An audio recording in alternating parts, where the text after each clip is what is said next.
고린도전서 4장 6절에서 13절까지 보겠습니다.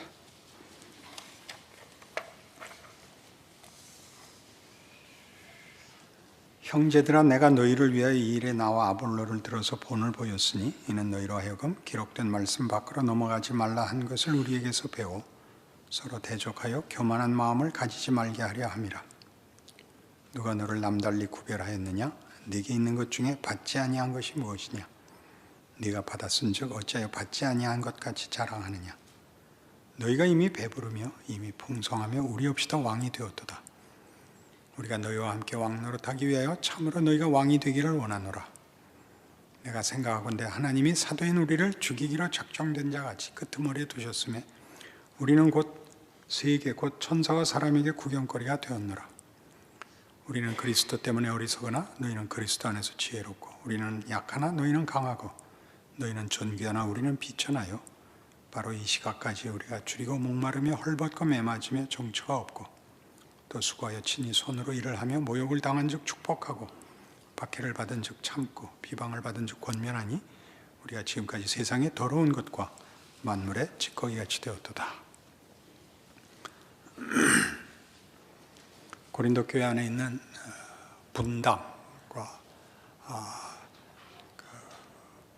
파당, 분열에 대한 이제 바울의 꾸중입니다. 다만 윤리적 차원에서 꾸중을 하는 것이 아니라 예수를 믿는다는 기독교 신앙이 가지는 근본적인 이해가 외면된, 곡해된 경우다, 그렇게 얘기하는 것입니다. 기억하실 것은 이렇게 꾸중을 함으로써 있어서는 안 되는 일이 있다, 쫓아내라, 그렇게 얘기하지 않는다는 사실입니다. 그것은 오고 오는 모든 교회 앞에 주어진 서신입니다. 교회 안에는 그렇게 말이 안 되는 일이 있다, 그런 사람들이 있다, 이해가 다르고 주장이 다르고 잘잘못이 섞여 있다, 그렇게 얘기하는 것입니다. 이러고 같이 가야 되는 것입니다. 교회가 다 한 마음 한 뜻이 되는 경우는 없습니다. 그거는 우리가 가장 가까운 친구들하고도 늘 마음이 합한 것이 아닌 것과 같습니다. 아볼로와 내가 본을 보였다라는 것으로 시작을 하는데요, 아볼로와 바울이 무슨 본을 보였을까요? 서로 상대를 비난하거나 흠을 잡아서 자기 정체를 삼지 않는다는 것이죠. 누구를 비난하는 것으로는 그 비판하는 자에게 유익이 없습니다. 누구의 흠이 보이고 약점이 보이면 자기를 돌아봐야 됩니다. 자기를 돌아본다는 것은 교회 안에서는 다만 나는 그러지 않는 것에 그치는 것이 아니라 그 부족분을 본 사람이 메꾸셔야 됩니다. 우리 어렸을 때는 그 최고의 교훈적 모범이 네덜란드 소년이었습니다. 기억나십니까? 아침길을 가다가 그 뚝에 균열이 생기고 바닷물이 들어와서 손으로 팔로 집어넣어서 막다가 죽고 끝났나요? 구원을 받았나요? 하여튼 그 교훈입니다. 여기는 이러면 안 되는 데로는 빈자리나 흠이 보이시면 본 사람이 메꾸십시오. 이게 이제 아볼로와 바울이 보인 본입니다. 서로 역할이 다르고 서로 유익과 은사가 다르다는 것을 서로 함께 도와가면서 이 그리스도의 몸된 교회에 봉사를 하는 것이지요. 그러나 여기 나오는 이 모든 꾸중들도 그 교회 안에 역할이 있습니다. 이 꾸중을 함으로써 우리 인생 속에, 신앙 인생 속에 겪어야 하는 모든 과정들이 비로소 들어오게 됩니다. 아무도 늘 오를 수가 없고 누구나 다 똑같은 길을 걷지 않고 모두가 순서가 다르게 그러나 결국은 같은 목적지에 옵니다. 그 과정을 얼마나 넓고 크고 길게 담아내느냐가 그 교회의 말하자면 실력이고 책임입니다. 서로 비교할 필요가 없는 것입니다. 그래서 자식들이 볼 때 아버지가 훌륭해야 되는 것은 아버지로서 훌륭해야지 사회적 지위로서 훌륭한 것은 2차적인 문제인 것과 같습니다. 교회의 훌륭함은 소속된 공동체 회원들이 유익을 누리는 데 있습니다. 밖으로 드러나는 것은 그건 1차적인 책임이 아닙니다. 오늘날은 부흥시대를 겪은 후기 때문에 자랑할 것이 있으려는 생각들이 너무 앞서신 비평들이 한국교회 현실에 많이 회자되고 있습니다. 그 시험과 그 유혹을 이기셔야 됩니다. 자기가 소속된 교회에서 유익하고 유익을 얻고 그리고 그 교회의 일원으로서의 책임과 지위를 기억할 것, 이렇게 시작을 합니다. 그래서 누가 너를 구별하였느냐? 네게 있는 것 중에 받지 아니한 것이 무엇이냐? 네가 받았은즉 어찌 받지 아니한 것 같이 자랑하느냐? 이런 것들은 굉장히 폭넓은 이해를 촉구하는데요. 우리가 태어나고 우리가 가진 은사, 우리의 어떤 조건들 모두가 우리가 만든 게 아니고 하나님이 주신 것이다 라는 생각을 마땅히 해야 됩니다. 게다가 한 걸음 더 나가서 여러분이 가지시는 현실적 조건들이 다 신적 섭리입니다. 무책임하게 쓸 수 있는 부분인데 우리가 가진 약점, 우리가 만나는 어떤 사건, 사고, 고통, 후회, 한계, 이런 건 모두가 일을 합니다. 그것 자체가 일을 하는 것이 아니라 그것 속에 하나님이 일을 하십니다. 그러니까 우리나라가 더 강성해야 된다든가 국민들이 의식 있게 해야 된다든가는 2차적인 문제입니다. 거기에 하나님이 담으시면 무식할 때도 은혜를 주시고 싸울 때도 은혜를 주시고 졌을 때도 하나님이 은혜를 주실 수 있다는 걸 모르면 인생은 살 수가 없습니다. 원망만 하고 화만 내다가 끝납니다. 그렇지 않습니다. 보이는 것이 전부가 아닙니다. 그 가장 중요한 증거가 뭐냐 할 때 예수인 것입니다. 이제 등장하는 것이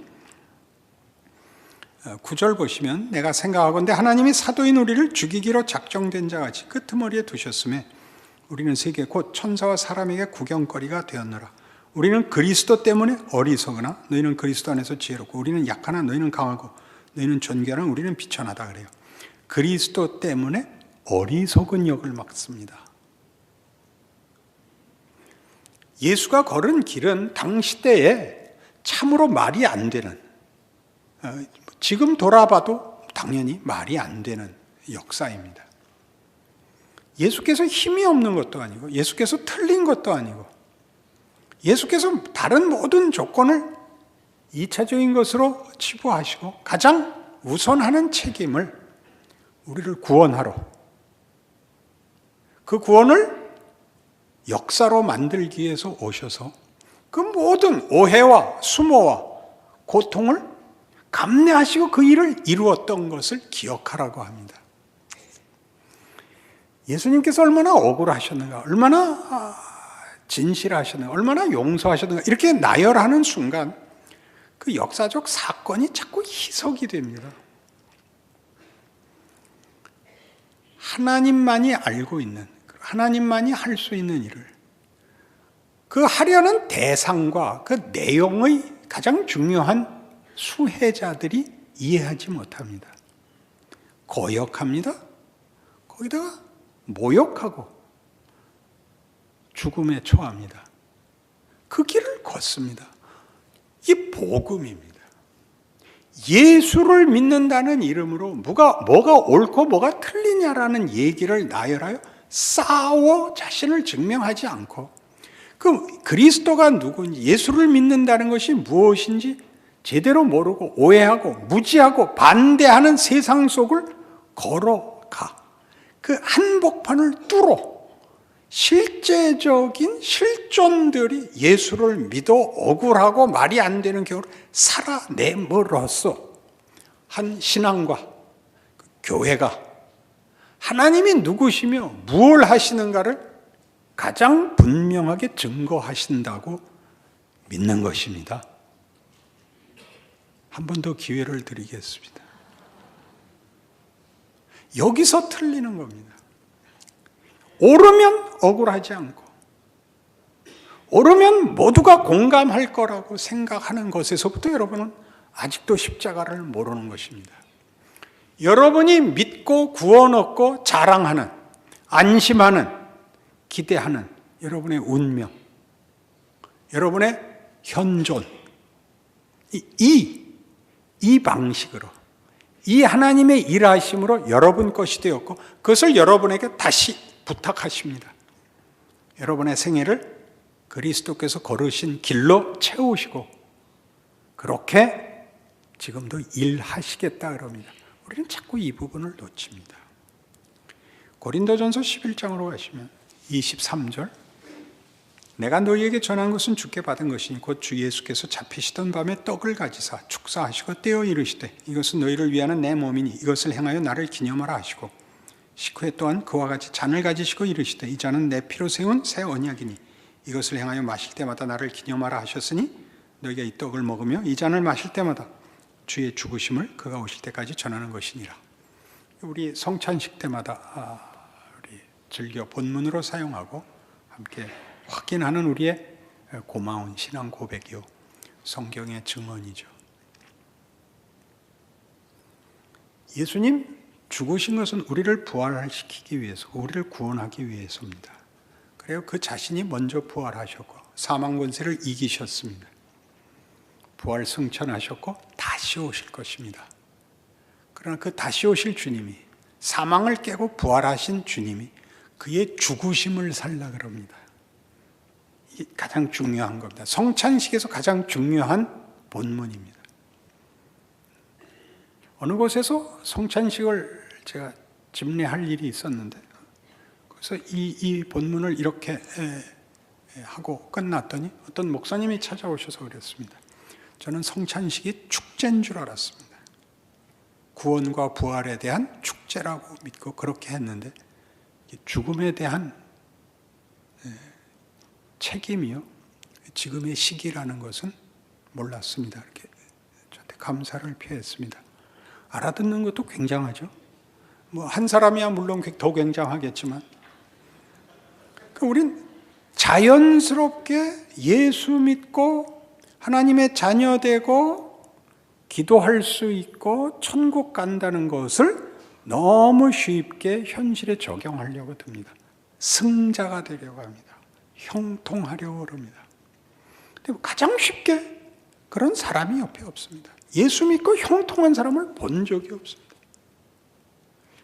대강 믿는 사람만 형통합니다. 진지한 것은, 진지하게 믿음은 고난이 오는 것이 아니라 고난을 받아서 진지해집니다. 형통한 사람들이 고난을 모르는 것은 저들이 아직 고난을 만나지 않았기 때문에 쉽게 믿고 있고 모든 일이 쉬운 것입니다. 그것은 결단코 복이 아닙니다. 고난은 가지고 못 가지고의 문제가 아니고 배우고 못 배우고의 문제가 아닙니다. 하나님이 우리를 진리에, 하나님의 일하심에 이렇게 직면시키는 때마다 찾아옵니다. 왜요? 우리의 한계를 벗어나기 때문입니다. 상대방을 납득시키지 못할지라도 상대방이 나를 오해하지 않게, 해를 끼치지 않게는 해야 되는 것이 우리 기본적인 기대입니다. 예수를 믿고 살아보면 우리가 십자가의 길을 걸어야 한다는 것을 당연하게 맨 먼저 기억하게 됩니다. 예수를 믿는다는 것은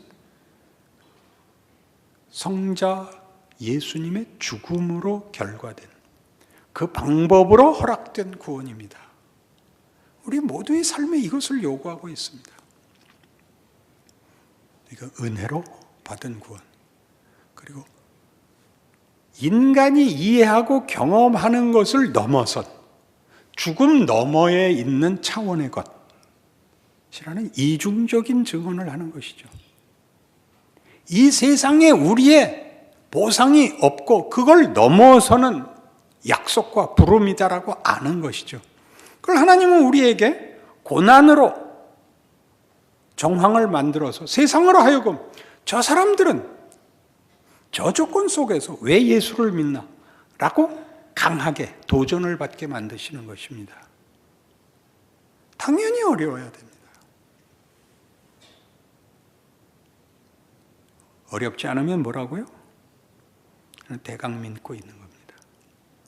그리고 인간의 가치를, 그 운명을 아직도 예수를 믿는다는 고백으로 아직 제대로 연결시키지 못했을 때만 형통합니다. 우리는 그 고난이 그리고 우리에게 주어진 약속이 이 세상의 것보다 너무나 뛰어나서 몸둘 바를 모르는 감동과 명예를 매일매일 매순간 아무것도 아닌 일에서 확인합니다. 문 닫아 걸고 집에 못 가게 할 겁니다. 이렇게 확인되지 않았기 때문에 우리 쓸데없는 싸움을 너무나 많이 했습니다. 보이는 사람에게서 자신의 신앙을 확인받고 싶은 것이 세상에 대해서, 생활에 대해서, 교회 안에서까지 이 요구가 우리를 본질적인 싸움, 본질적인 성찰로 끌고 가지 않고 본질을 벗어난 싸움을 늘 하게 만듭니다. 여러분 인생에 어느 경우에나 여러분에게 찾아오는 의심, 불안, 분노, 억울함, 후회, 낙심, 이런 모든 것은 우리에게 우리라는 존재와 우리의 운명이 그런 것들을 넘어서는 것까지 넘어설 만큼 크냐, 깊으냐, 진정하냐라고 다시 묻는 것입니다. 이렇게 했는데 왜? 라고 얘기하면 아직 여러분이 못하고 있다는 반증에 불과하다. 그렇게 성경이 지적하는 것이죠. 불만이시라고요. 고통스러운 것과 불만인 건 얘기가 다릅니다. 알고 있으면 고통이 없느냐? 그렇지 않습니다. 옛날엔 학교에서 매 많이 맞았는데 매는 먼저 맞는 게 낫다고 배웠습니까? 나중에 맞는 게 낫다고 배웠습니까? 먼저 맞는 게 낫습니다. 모를 때 맞아야지. 맞는 거 보고는 못 견디는 겁니다. 그렇죠? 예수 믿는 거 뭔지 모르고 우선 믿습니다. 나중에 알게 됩니다. 매 맞는 것보다 무섭다는 것을. 그리고 그게 맞는 것보다 비교할 수 없는 명예라는 것을. 그게 오늘 성경이 우리에게 가르치고 싶은 것이죠. 그러니까 계속 바울은 자신을 이렇게 설명합니다. 본문으로 돌아오시면 고린도전서 4장에서 10절부터 보시죠. 우리는 그리스도 때문에 어리석으나 너희는 그리스도 안에서 지혜롭고 우리는 약하나 너희는 강하고 너희는 존귀하나 우리는 비천하여 바로 이 시각까지 우리가 줄이고 목마르며 헐벗고 매맞으며 정처가 없고 또 수고하여 친히 손으로 일을 하며 모욕을 당한 적 축복하고 박해를 받은 적 참고 고생뿐만 아니라 고생에도 불구하고가 아니라 고생이 당연히 오는 그 역할, 뭐라 하죠? 모욕을 당할 때 축복하고 박해를 받을 때 참습니다. 그러니까 모욕을 하는 자 옆에 있고 박해를 하는 자와 함께 가는 인생을 가는 겁니다. 도망가지 않고. 이럼에도 불구하고 이걸 이렇게 얘기함으로써 우리는 너무 윤리적으로 갔습니다. 그래서 결국은 의지의 싸움이 됐습니다. 의지의 싸움이 아니고 평생 화해하지 못할 사람, 같이 갈 일이 없는 사람하고 신앙 고백 하나 때문에 한 교회에, 한 시대에 묶입니다. 그걸 그 능력과 모욕과 받는 모든 어려움 속에, 그 자리에서 나는 내 역할, 뭘 하죠?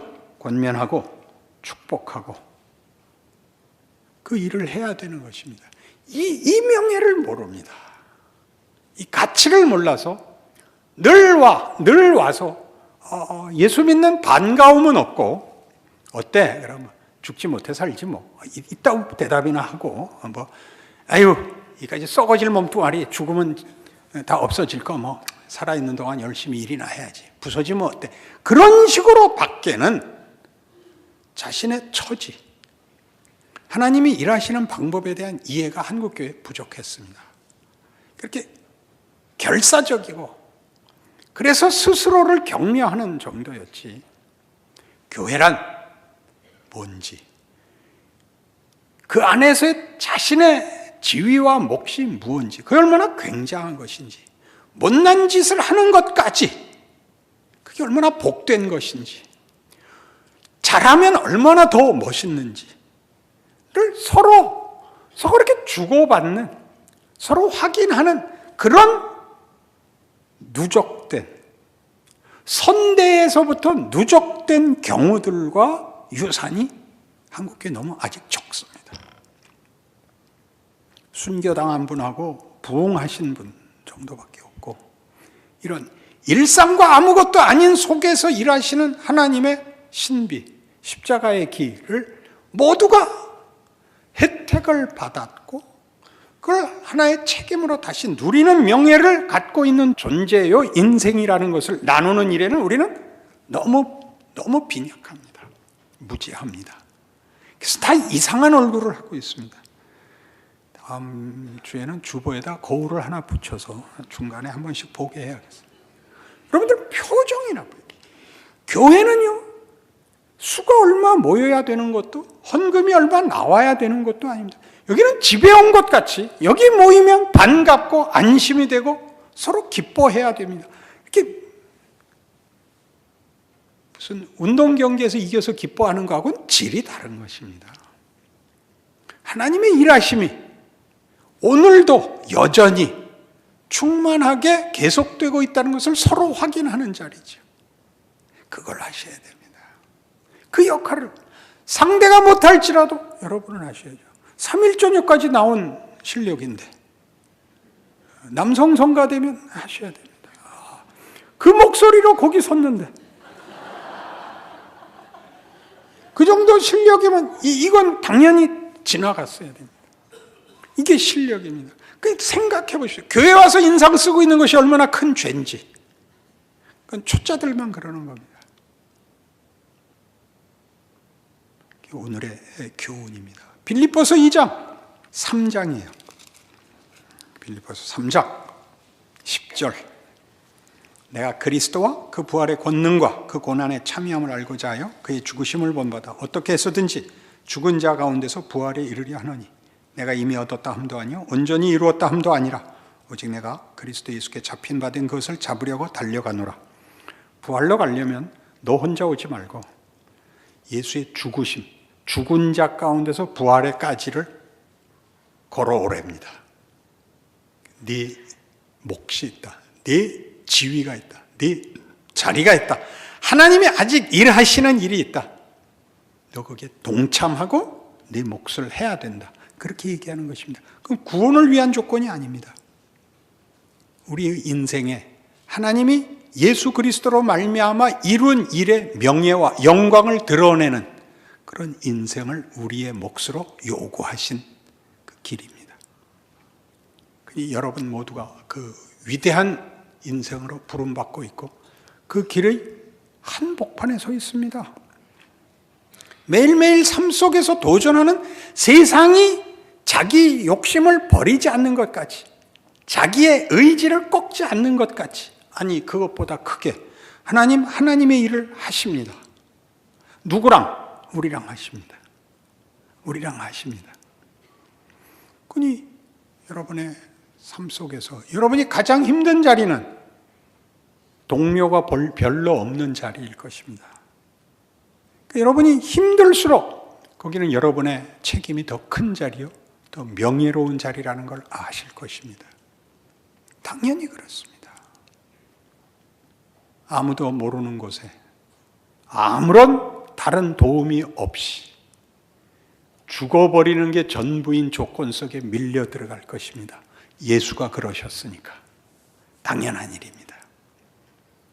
그 길을 가십시오. 세상 사람들은 알지 못하는 길이고 저들은 이 일에 대해서는 관심이 없습니다. 헛된 것을 쫓기에 바쁩니다. 그러나 우린 다르습니다. 우린 생명과 진리와 그리고 믿음을 가진 자들이요, 하나님의 사랑을 입고 그의 일하시는 성실하신 손길로 우리는 존재하고 있습니다. 우리가 숨쉬고 살아있는 한 하나님이 일하시는 자입니다. 어떤 경우를 만나든지 그것은 드라마가 될 것입니다. 여러분은 주인공입니다. 왜요? 여러분이 본문을 담고 있기 때문입니다.